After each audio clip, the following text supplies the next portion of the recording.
We've just learned that Hideaki Itsuno has left Capcom after 30 years, over 30 years at the company. For those who don't know the name, first, you should, but also he's been a director at Capcom for a long time. He worked on games like Devil May Cry, starting with Devil May Cry 2. He also was the director for both Dragon's Dogma and its sequel. But of course, his most important contribution is directing Power Stone 1 and 2 for the Sega Dreamcast, which, if you don't know, are coming back in a collection, and it's going to be fantastic. It's going to be a beautiful thing. But anyway, it's very interesting news, and not something that I think a lot of people saw coming. Dragon's Dogma 2 seems to have done very well, with the review scores reaching an 88 on Metacritic and sales of over 3 million. Now, that doesn't mean there are no problems with Dragon's Dogma 2. The PC version of the game has come with a lot of performance issues, and to be honest, some disappointment from some people. There are a lot of people who feel like Dragon's Dogma 2 didn't go far enough, saying it's basically like they released the first Dragon's Dogma again, with some slightly updated graphics. But from what I played of it, and I played like 28 or so hours so far, and something that I'm going to go back to at some point, I don't really think that's fair to say. But there are people who feel that way, and that's up to them. It isn't clear why he decided now is the time to move on to another studio. And he is moving on to another studio. In the Twitter message announcing his departure from Capcom, he said he hopes people will continue supporting Capcom, that he's starting development on a new game starting in September in a totally new environment.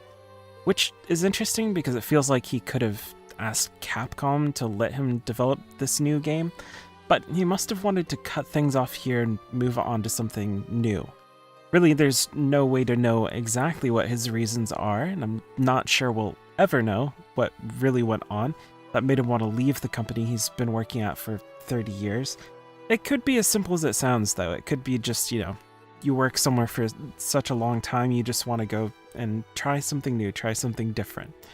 It's also hard to know what this means for games that flourished under his leadership, like Dragon's Dogma.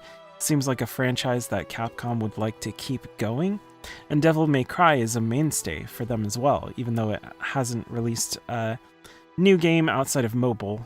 There's been a new mobile game apparently, but Devil May Cry 5 released back in 2019 and 2020 with the special edition. Devil May Cry 5 was rated very highly, much like Dragon's Dogma, and Dragon's Dogma 2 reaching an 89 on Metacritic and selling over 8 million units. So now we have both Devil May Cry on one hand and Dragon's Dogma in the other, which will surely continue, but under another director. It'll be interesting to see who comes through to take over that role. Can't really think of anyone in Capcom that fits there. Maybe someone who knows Capcom better than me would have some idea. Maybe there's like a assistant director that's been doing it for a long time. I never really got into Devil May Cry, though I would like to play them at some point. I think Dragon's Dogma I definitely did play, and I enjoy it a lot. There's something different and special in the RPG scene, and I hope that Itsuno leaving Capcom doesn't mean the end of that series. That's something that I've seen, going around seeing what people's reactions to this news is. People are saying, rip Devil May Cry, rest in peace, Dragon's Dogma. But it's really hard to say what this will mean for both of those franchises. I feel like Capcom, they're not the kind of company that will just completely abandon these franchises because of a director leaving. But it's not like that hasn't been a thing before.